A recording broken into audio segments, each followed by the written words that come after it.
আমি বাবা হয় আপনার চিকেন বাগ কোথায় অ্যাক্সিডেন্টটা হয়? 4 গেটের কাছাকাছি ওভারটেক করতে গেছিলাম। লরি সাইড দেয়নি, টোটো গাড়ির সঙ্গে ধাক্কা লেগেছে। আমি মোটরসাইকেল, টোটো গাড়ির সঙ্গে ধাক্কা লাগলে ছেলে পড়ে গেছিল। ছেলের তো সামনে একটা লাগিয়ে দেখাচ্ছে, যেখানে ভর্তি করানো হলো। যেখানে কোনো ডাক্তার দেখেনি, কোনো ট্রিটমেন্টই করেনি। আমরা ভেতরে ছিল, কোনো ছেলেকে ডাক্তার থাকতে দেয়নি। অনেক কজনের ছেলে এসেছিলাম, একটা ছেলেও থাকতে দেয়নি ভেতরে। শুধু আমার বউ একটা ছিল, ওই একটা কি করে সবার বাড়ি চলে গেল। তারপর তো আবার বেঁধে ছিল, আবার বেঁধে দিয়েছি নাকি ভেতরে। ডাক্তার এসেছিল? ডাক্তার দেখেনি, ডাক্তার দেখেনি? ডাক্তার ছোঁয়নি। এখন নার্স নিয়ে যাচ্ছিল নাকি, আবার যে চেকে উঠেছিল, মারা গেল কি করে? সুস্থ থাকলো? আবার ভেতরে নিয়ে গেল। ভেতরে নিয়ে আমি করবো ট্রিটমেন্ট যেহেতু দেখেনি ডাক্তার যেহেতু দেখেনি ট্রিটমেন্ট ছাড়াই মারা গেল। কোনো ডাক্তারই তো দেখেনি। সেই 10:30টার সময় ভর্তি করানো হয়েছে, 10:30টার সময় ভর্তি করানো, তারপর থেকে কোনো ডাক্তারই দেখেনি। আমার নাম দীপেন বাগ, বাড়ি হরিশপুর চাংটা। দীপ বাগ, 9 বছর। অ্যাক্সিডেন্ট করেছিল স্কুলে যাওয়ার পথে 10টার সময় সকালবেলা? ডন বক্স কৃষ্ণনগর, আমাদের বাড়ি চামটা ক্যাম্প 3-তে। 9 বছর 1 মাস। দীপবাগ ঘটনা ঘটলো? অ্যাক্সিডেন্ট হয়েছে, ওর বাবা ফোন করেছে যেরকম অ্যাক্সিডেন্ট হয়েছে আসো। টোটো গাড়ি ছিল বললো, টোটো গাড়ি আর লরি ছিল পেছনে, সামনে টোটো গাড়ি ছিল, ও মাঝখানে পড়ে গেছে। মানে কিসে বাইকে করে যাচ্ছিল? হ্যাঁ, স্কুলে বাইকে করে যাচ্ছিল আর টোটো গাড়িতে ধাক্কা মেরেছে সামনে দিয়ে। আর পেছনে লরি ছিল, ও জায়গায় ছিটকে যেয়ে পড়েছে। কিসে লেগেছে আমি জানি না, সেটা ওর বাবা জানে। ডাক্তারখানায় নিয়ে এসছে, বললো এক্সরে করো। এক্সরে করেছে, বললো ওর পায়ে লেগেছে, ভর্তি করো। ডাক্তার এসে ব্যান্ডেজ করে দেবে। দোতলায় নিয়ে গেছি, বমি করেছে, ডেকেছি, বললো যে তোমার ছেলে জল কাছে হাতে একটা কি ঢুকালে, এসে বললো সুস্থ আছে, কিছু হয়নি, তোমার ছেলে ভালো আছে, পরে ডাক্তার আসবে। বসে থাকলাম, আবার একটু পর বমি করলো, আবার ডেকেছি যে আমার ছেলে নিঃশ্বাস নিতে পারছে না, ছেলের খুব কষ্ট হচ্ছে। ওই একটা অক্সিজেন ঢুকিয়ে দিল, ছেলে যে টানলো। তারপরে আবার বমি করেছে, তখন আমি ডাকতে গেছি যে তাড়াতাড়ি আসো, আমার ছেলে দেখেন কি করছে। বললো ঘন ঘন জল খাচ্ছে, তাই বমি করছে। গেল আবার আবার আবার বমি করেছে। আমি বলছি আমার ছেলে আস্তে আস্তে, আমার ছেলে খুব অসুস্থ হয়ে যাচ্ছে, আপনারা কিছু একটা ব্যবস্থা করুন। তখন এসে দেখছি ছেলে আর কথা বলছে না, বমি করে।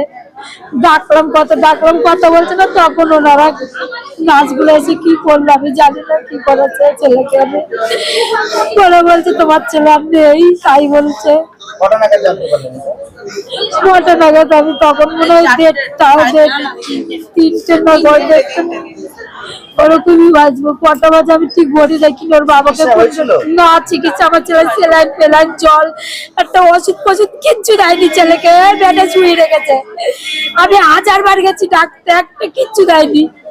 না দিয়েছে ওষুধ, না দিয়েছে সেলাইন। যখন মরে গেছে তখন এসে সেলাইন ঢুকাতে, তখন সেলাইন টানে। তখন দেখেছি যে আমার ছেলে অবস্থা খারাপ, তখন সেলাইন ঢুকাচ্ছে। আগে ঢুকালে আমার ছেলেটা ভালো হয়ে যেত চিকিৎসা করলে। আমি বলেছি ছেড়ে দেন, চিকিৎসা করেন না, আমার ছেলে ছেড়ে দেন, আমি নার্সিং হোমে দেবো। তাও বলেনি, বলছে ডাক্তার আসছে, ডাক্তার আসছে। আমি জানি না, ওরা জানে কিসের ভিত্তিতে দিচ্ছিল। বলছে তোমার ছেলে ভালো আছে, তোমার ছেলে কথা বলছে। আমার ছেলে কথা বলেছে, কেকও খেয়েছে, আমি কেকও খাইয়ে দিয়েছি, জলও খেয়েছে। ওমা ভালো হয়ে যাবো, তা বলছে হ্যাঁ ভালো হয়ে যাবি। বাবা আমার ট্যাগে ব্যথা করছে, বারবার গেছি, ডাক্তার আছেন, আমার ছেলের ব্যবস্থা করেন কিছু একটা। ডাক্তার ডাকুন, বলছে আউটডোরে ডাক্তার আসছে বলেছে 3টে কাটিয়ে দিয়েছে। তারপরে বলছে তোমার ছেলে মরে গেছে, আর কিচ্ছু বলেন। আমি ডাক্তারের নাম জানি না, ডাক্তার আসেনি, নার্স এসেছিল শুধু। ডাক্তার লাস্ট একটা বয়স্ক মতন ডাক্তার আসছে। আমার ছেলেটা বিনা চিকিৎসায় মারা গেল, আমি শাস্তি চাই, আর বিচার চাই। আমি এর বিচার চাই, আমার ছেলেটা চিকিৎসা ছাড়া মরে গেল, আমি এত বিচার চাই, আর কিচ্ছু চাই না আমি এদের। ওদের ডাক্তারের গাফিলিতে আবার ছেলে মরে গেল। আমার ছেলেটা কত সুন্দর ছেলে, আমার ছেলে পড়াশোনায় ভালো। আমার ছেলে মিতালি বাগ, আমার নাম মিতালি বাগ, ছেলের নাম দীপক চাপটা। আমি অভিযোগ করছি এটাই যে বিগত কয়েক বছর ধরে শক্তিনগর জেলা হাসপাতাল আমরা গরিব মানুষ সবাই এখানে আসি, কষ্টে দুঃখে করে যেভাবে হোক ওষুধের পয়সা জোগাড় করতে পারি না বলে এই ডাক্তার সরকারি হাসপাতালে আসা হয়। সেইখানে এখানে আমাদের যে ছেলেটা মারা গেল আজ 11টা নাগাদ এসেছে হাসপাতালে এবং বেলা 3টা 4টে বেজে যায়, কোনো ডাক্তারের কোনো খবর নেই, ডাক্তার আসে নাই, বিনা চিকিৎসায় মারা গেছে।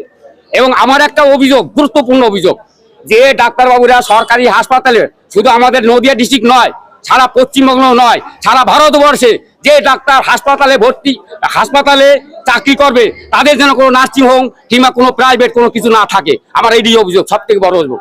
কোন ডাক্তার ছিল এই সময়? বিশ্বজিৎ সরকার। তিনি কি দেখেছেন? তিনি আসেননি। কি নাম জানতে পারলেন? কি নাম? নাম্বারে বলেছে, সিস্টাররা বলেছে যে এই ডাক্তার আসবে।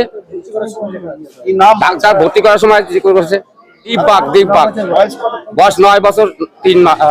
হয়েছিল একটু বলুন তো। অ্যাক্সিডেন্ট হয়েছিল, কিভাবে? মোটরসাইকেলে করে স্কুলে যাচ্ছিল, হ্যাঁ ওকে লরিতে মেরেছে, লরিতে একটা লরি ধাক্কা মেরেছে, টোটোতে না লরিতে। আপনার নাম? আমার নাম সজল বসাক।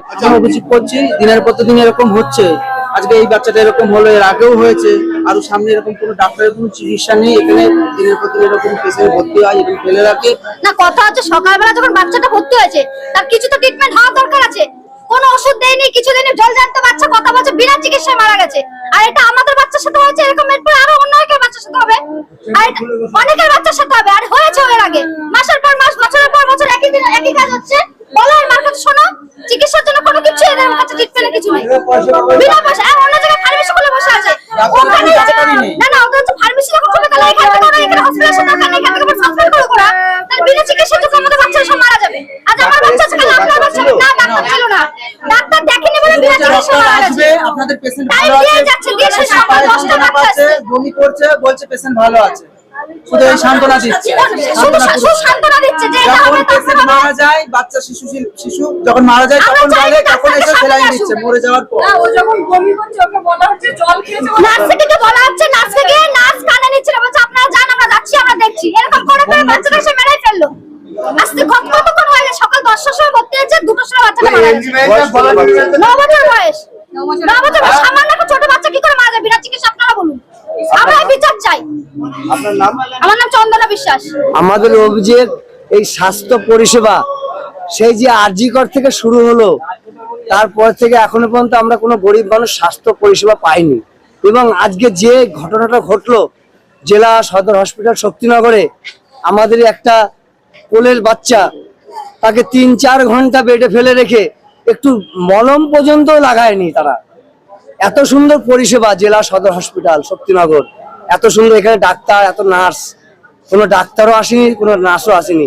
আমার একটাই কথা বলার, আমার একটাই বক্তব্য যে পশ্চিমবঙ্গ সরকারের উদ্দেশ্যে আমি একটা কথা বলতে চাই, আমরা আপনাকে ভোট দিয়ে কি পেয়েছি? কিছুই পাইনি। আমরা না পাচ্ছি কোনো ভালো পরিষেবা, না পাচ্ছি কোনো কিছু। তো আমি মমতাদির উদ্দেশ্যে একটা কথাই বলবো, যে দিদি আপনি এইটা দেখুন, এই হসপিটালটাকে আপনারা যেভাবে ব্যবসা বাণিজ্যের রাস্তা তৈরি করে নিয়েছেন, এটা হচ্ছে কি ডাক্তার কসাইরা যেমন রাস্তায় ওপেন খাসি কেটে তারা বিক্রি করে, আপনারা বিক্রি করছেন, আপনারা ব্যবসা করছেন, আপনারা কি করছেন?